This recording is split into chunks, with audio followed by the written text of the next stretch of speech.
Durant la semaine, nous avons eu un séminaire autour de la louange et de l'adoration, et c'est un peu aujourd'hui la clôture de ces moments où nous avons passé dans la présence de Dieu. Nous avons été richement bénis. Il est ressorti des échanges que on aimerait, quand vous partez en voyage, quand vous êtes en mission, que vous pensiez à l'église pour apporter un microphone.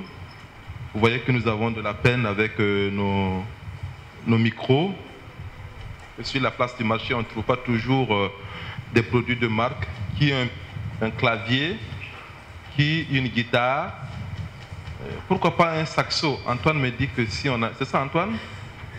Un saxo. Voilà, sentez-vous libre. Ce que le Seigneur vous aura mis à cœur. Parce qu'on a dit dans la semaine qu'il faut adorer Dieu avec nos offrandes. Sentez-vous libre quand vous êtes en mission de penser à votre église et de bénir le groupe de louanges pour la gloire du nom de Jésus. Amen. Il y a 2000 ans de cela, dans un village de la Palestine, on organisait un mariage comme on organise aujourd'hui. C'était une grande cérémonie qui réunissait deux familles, les amis, les collègues, et on a accompagné, selon la coutume juive, après 7 jours de festivités, le jeune couple dans sa nouvelle demeure. Et ce couple faisait certainement envie à cause de l'amour qu'il partageait, à cause de la gaieté, à cause de la joie. Et on sentait que la grâce était là. Et Dieu est passé dans ce couple. Puisqu'après un bout de temps, on s'est rendu compte que madame, comme on le dit dans notre jargon, a changé. Effectivement, madame a changé. Et le fruit de ce mariage, le fruit de cet amour grandissait. Et on attendait, peut-être avec les petits malaises qui passent, mais on attendait avec joie. Et un fils est né. Et tout le quartier était là pour puiser de l'eau, pour venir avec du savon, pour venir avec un morceau d'étoffe, pour venir avec du sel, pour frotter le bébé. C'était la joie, c'était le bonheur. Et ce couple s'épanouissait. Ce couple était heureux. On voyait grandir ce fils qui était un investissement pour l'avenir. Ce fils qui représentait l'avenir. Un jour, monsieur est rentré du travail, très fatigué, abattu, exténué. En fait, il est tombé malade. On a utilisé toutes les ressources de la famille pour consulter les meilleurs médecins. Rien n'est fait. Le mal s'aggravait. Et la femme était désespérée. Comme toute femme aujourd'hui qui voit son mari s'en aller. Elle a prié. Elle a fait des sacrifices. Elle a consulté les meilleurs médecins. Rien. Absolument rien. Monsieur est mort. Et cette jeune veuve est restée là. Seule. Avec le poids de la famille. Seul, avec le regard des autres, seul, avec sa douleur, parce que c'est une douleur qu'on ne comprend pas, puisqu'on ne l'a jamais vécue, seul, avec ses larmes, seul, avec sa solitude, seul, avec son malheur. Mais comme toute dame courageuse, elle a puisé dans ses ressources intérieures en disant, je vais vivre. Je vais vivre au moins pour ce fils qui cristallise notre amour. Je vais vivre pour ce fils-là.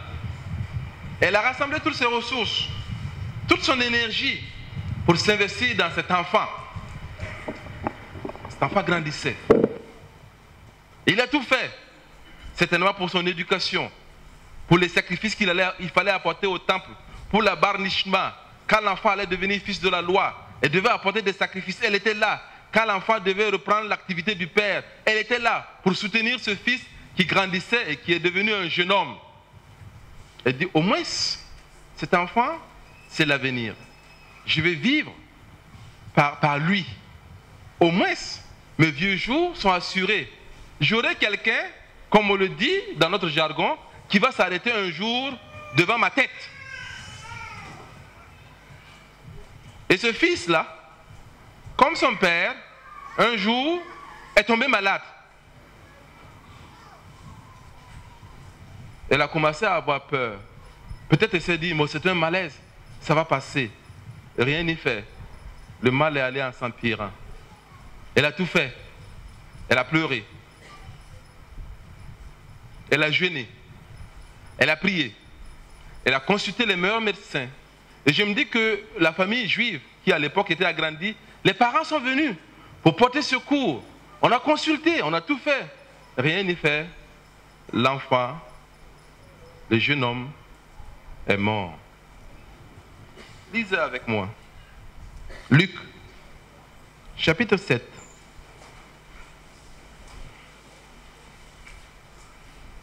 Verset 11. Après ce message, le pasteur Marc va venir pour l'appel, pour ceux qui vont se sentir interpellés,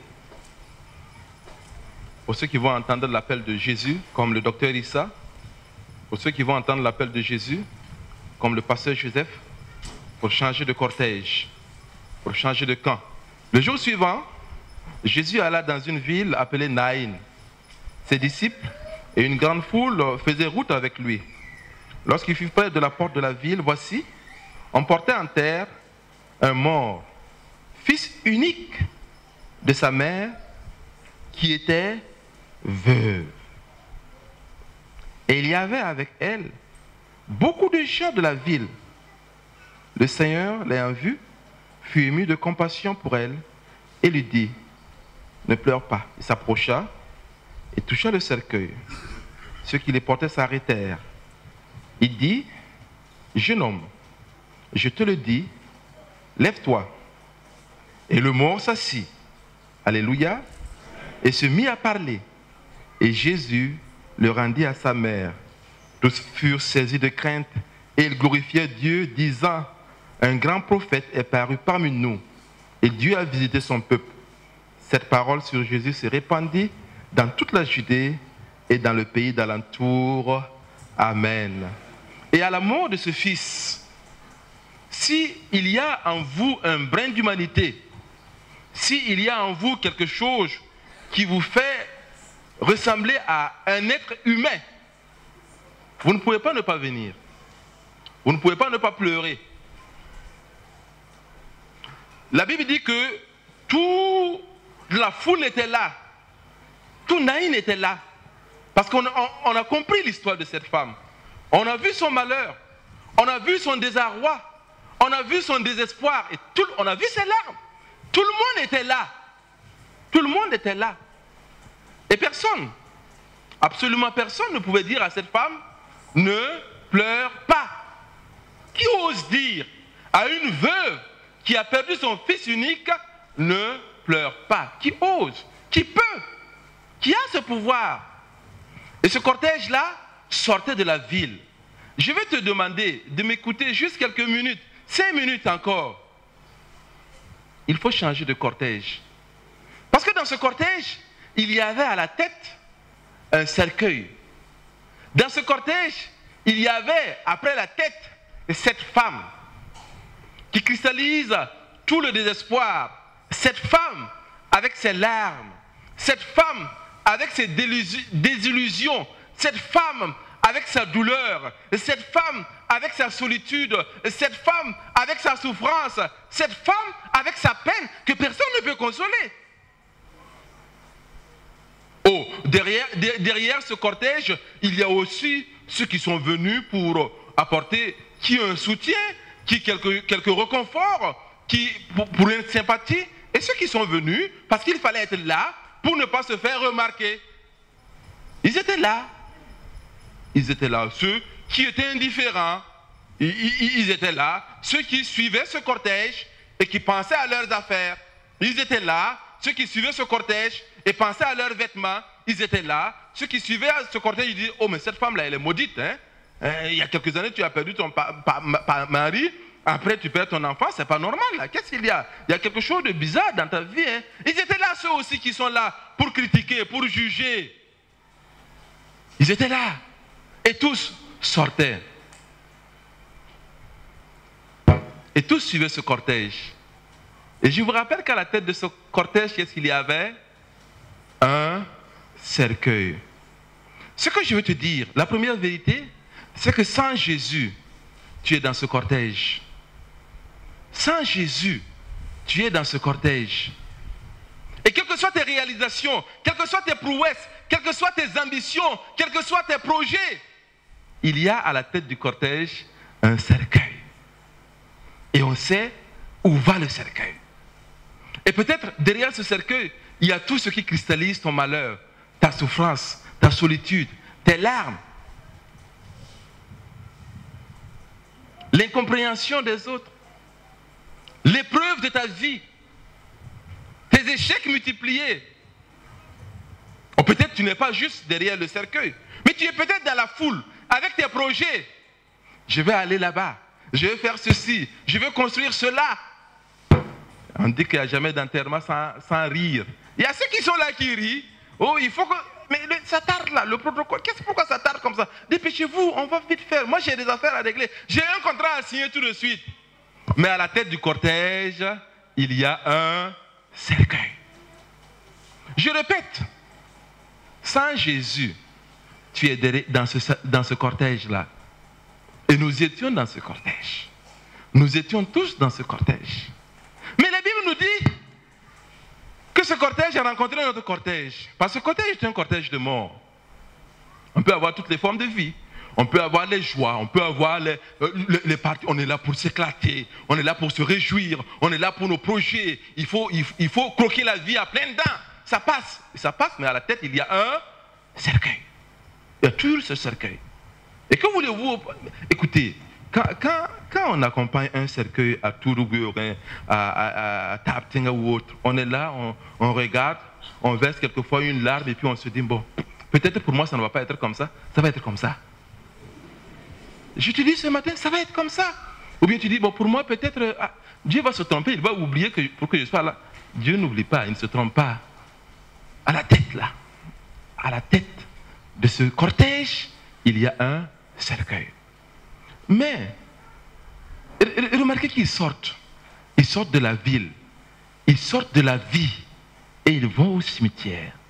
Et bien souvent, on ne se rend pas compte dans nos activités fébriles, dans notre passion de réaliser quelque chose, de faire quelque chose. On ne se rend pas compte qu'on est en train d'aller au cimetière. On court, on prend un avion, j'ai une affaire à régler à Singapour, je dois aller à Dubaï, je dois aller à New York, j'ai une conférence à Philadelphie, je dois aller ici et là, je dois faire ceci, je dois construire cela. On ne se rend pas compte qu'on est derrière ce cortège et qu'on va au cimetière. Mais ce cortège va rencontrer notre cortège, un cortège de vie. Et à la tête de ce cortège, il y a Jésus, qui est la vie. Et toute la foule suivait. Et toute la foule marchait. Et ces deux cortèges vont se rencontrer. Je me dis ce matin, il y a ces deux cortèges qui se rencontrent. Il y a ces deux cortèges qui se rencontrent. Je ne sais pas où tu es, mais ces deux cortèges se rencontrent.